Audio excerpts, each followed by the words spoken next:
झारखंड में अब बड़ा सवाल यह है कि झारखंड बीजेपी का प्रदेश अध्यक्ष कौन होगा। अब कई नामों को लेकर कयास लगाए जा रहे हैं। सवाल यह है कि क्या कोई बड़ा नाम, कोई पुराना सियासी दिग्गज होगा या फिर किसी नए चेहरे पर दांव खेला जाएगा।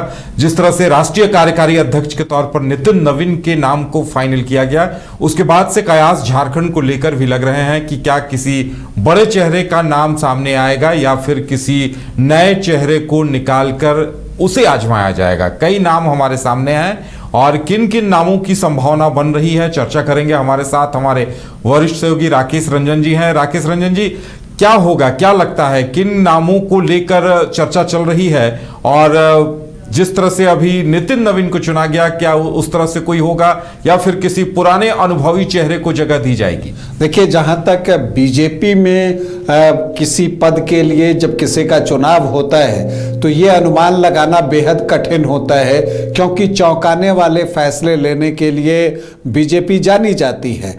और जैसा आपने उदाहरण बताया कि नितिन नवीन जिनको के कार्यवाहक अध्यक्ष बनाया गया राष्ट्रीय, तो वो नाम भी कोई रेस में नहीं चल रहे थे, मतलब लोगों के बीच नहीं थे, और सडनली जो है उनका नाम फ्लोट होता है वर्किंग प्रेसिडेंट के तौर पर, जबकि वो मंत्री के तौर पर और विधायक के तौर पर काफ़ी सक्रिय थे, ये तो सभी लोग जानते थे। लेकिन कार्यकारी अध्यक्ष बनाए जाएंगे इसकी संभावना कम थी, और इसीलिए जब झारखंड में प्रदेश अध्यक्ष के लिए किसी व्यक्ति के नाम की चर्चा की हम बात करें तो कई नाम यहाँ पर चल रहे हैं। और ये भी बात सच है कि जिन नामों पर हम चर्चा करें उससे इतर कोई नाम जो है वो सामने आ जाए, चूंकि बीजेपी इसके लिए जानी जाती है।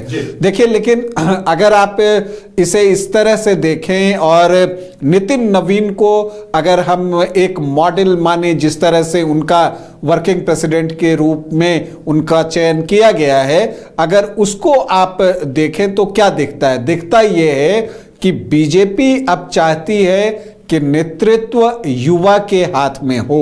मतलब चूंकि देखिए नितिन नवीन 46 साल के हैं, तो एक युवा नेतृत्व जो है अब बीजेपी देख रही है और उसकी निगाहें फिलहाल वर्तमान से ज्यादा आगे पर हैं। वो 2047 तक का सोचकर प्लान कर रही है कि उसी तरह से नेतृत्व को उभारा जाए या नेतृत्व को स्थापित किया जाए। तो उस लिहाज से भी कई नामों की चर्चा है, लेकिन कुछ पुराने वरिष्ठ नेता हैं बीजेपी के जिनकी के नाम की चर्चा होती है। देखिए, रघुवर दास की अगर आप बात कीजिए, उन्होंने राज्यपाल के पद से त्यागपत्र दिया और उसके बाद राज्य की राजनीति में जो है उन्होंने खुद को सक्रिय करने की ठानी। तो ऐसे में एक दावेदार के तौर पर तो उनको भी देखा जा सकता है, लेकिन उनकी आयु 70 साल है। तो क्या बीजेपी 70 साल के व्यक्ति को प्रदेश अध्यक्ष बनाएगी या भविष्य के लिए योजनाएं बनेंगी? अगर आप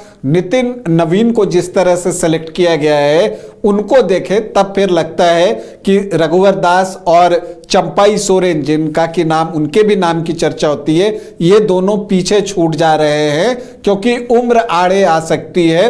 क्योंकि बीजेपी जो चाह रही है वो ये चाह रही है कि युवा नेतृत्व हो। तो फिर कौन?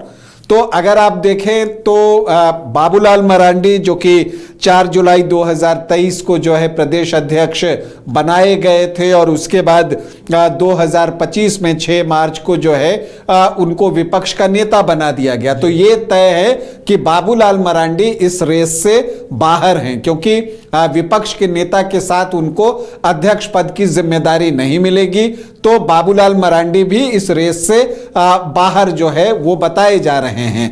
तो अब बचता है कि कौन? तो चंपाई सोरेन, रघुवर दास, बाबूलाल मरांडी। तो एक और नाम जो है वो दिखता है, अर्जुन मुंडा का नाम दिखता है, क्योंकि उनकी आयु सिर्फ 57 साल है और वो पूर्व मुख्यमंत्री हैं प्रदेश के, और इसके अलावा उन्होंने केंद्र में भी कई जिम्मेदारियां संभाली हैं, अनुभवी नेता हैं। तो अर्जुन मुंडा का नाम भी सामने आ रहा है। अभी देखिए, पेसा ड्राफ्ट पर जो अभी उन्होंने प्रेस कॉन्फ्रेंस किया और जो पेसा का ड्राफ्ट आया है, नियमावली आई है, उसके खिलाफ उन्होंने जो है बहुत सारी बातें भी कही हैं कि कहाँ क्या गड़बड़ी है, तो वो सामने आए हैं। हालांकि रघुवर दास ने भी इस तरह की एक पीसी की।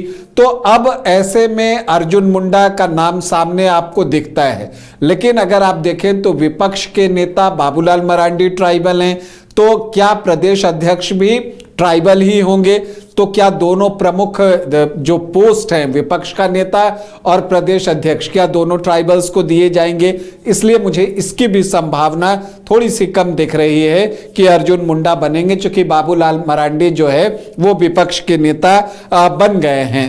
तो इसके बाद अब कौन बन जाते हैं? देखिए, जिस तरह से चौंकाने वाला नाम सामने आया है और एक चर्चा जो ये होती है कि बीजेपी कम उम्र के किसी व्यक्ति को प्रदेश अध्यक्ष बना सकती है, और वो अगर महिला हो और ओबीसी हो, चूंकि ट्राइबल्स तो हैं ही, तो एक ओबीसी वोट जो बीजेपी के साथ रहा है तो उसमें जो है नाम आपको आता है, तो उसमें भी दो नाम आपको दिख सकते हैं, और जो कि विधानसभा में भी काफी मुखर आपको दिखाई देंगे। एक तो नीरा यादव हैं, उनकी 54 साल उम्र हुई है, तो नीरा यादव का नाम भी सामने आता है।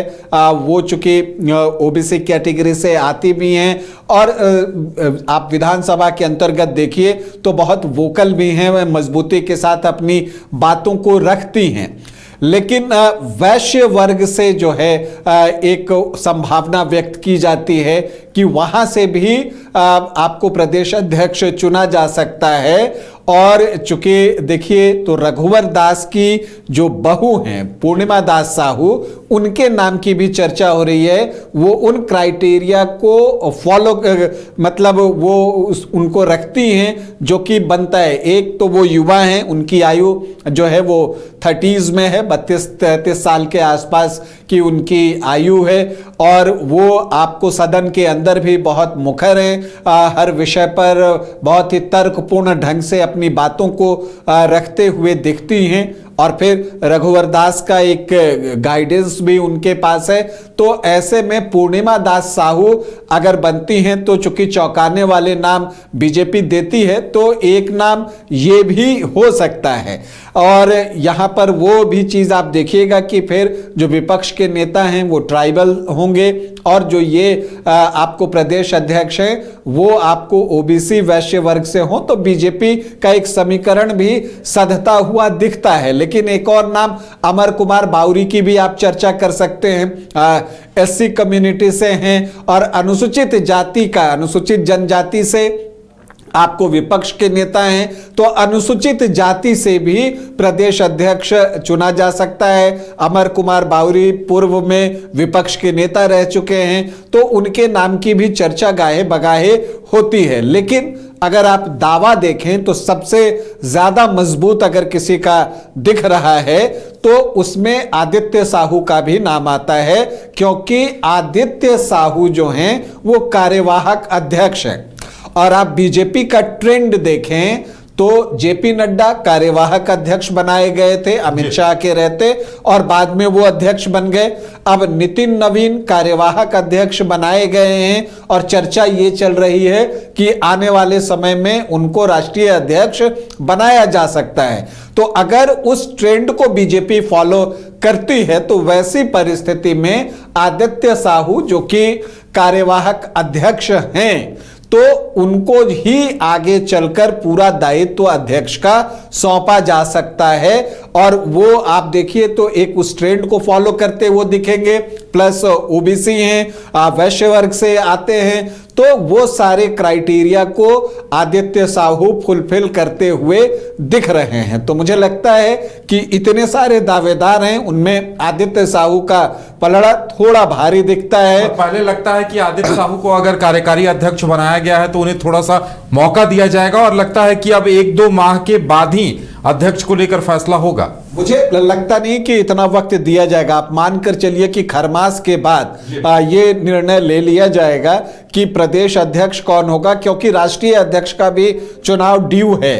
तो वहां पर प्रदेश अध्यक्ष की जगह को भरना भी जरूरी है बीजेपी के लिए। तो इसलिए मुझे लगता है कि जनवरी में जो है झारखंड में प्रदेश अध्यक्ष का नाम सामने आ सकता है। खरमास के बाद कभी भी जनवरी के आखिर तक कभी भी वो नाम जो है सामने आ जाएगा। आदित्य साहू को एक कार्यानुभव के लिए पीछे से कुछ समय उनको मिल चुका है। 3 अक्टूबर 2025 से जो है वो कार्यवाहक अध्यक्ष बने हैं, तो अगर आप देखें तो लगभग 3 महीने का उनको वक्त मिल चुका है। तो एक अनुभव जो उनको गेन करना है वो कर चुके हैं। इन सब के बीच उनके राष्ट्रीय नेताओं से भी मुलाकात अभी कुछ 10 दिन पहले के आसपास अगर देखें तो इन 10 दिनों के अंतर्गत हुई है। प्रधानमंत्री से भी मुलाकात हुई है और एक जगह वो कहीं गए थे तो चांदी का मुकुट भी उनको पहनाया गया था। तो अब क्या ये कोई इशारा है या क्या है, वो तो वक्त बताएगा। एक और नाम हो सकता है, देखिए अमित मंडल, वो भी 2 बार चुनाव जीत चुके हैं, भले इस बार चुनाव हार गए हैं और ओबीसी समुदाय से भी आते हैं।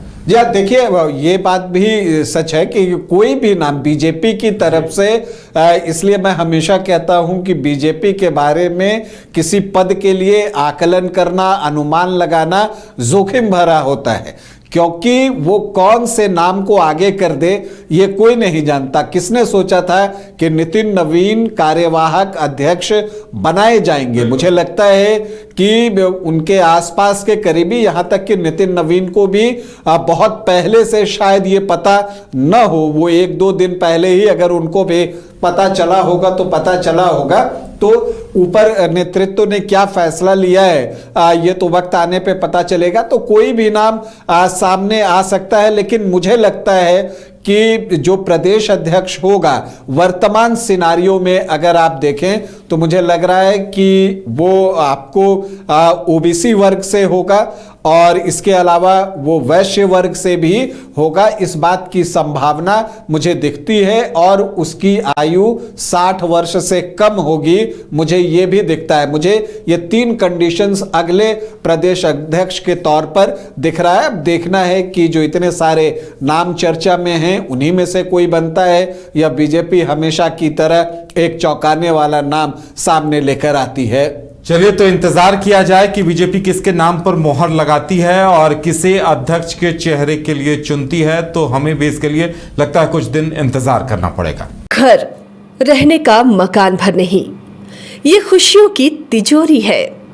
दरवाजे पर दस्तक देता पड़ोस, खिड़कियों से उमड़ आता आसमां, तारों में उलझी ऐसी ना जाने कितनी दास्तां।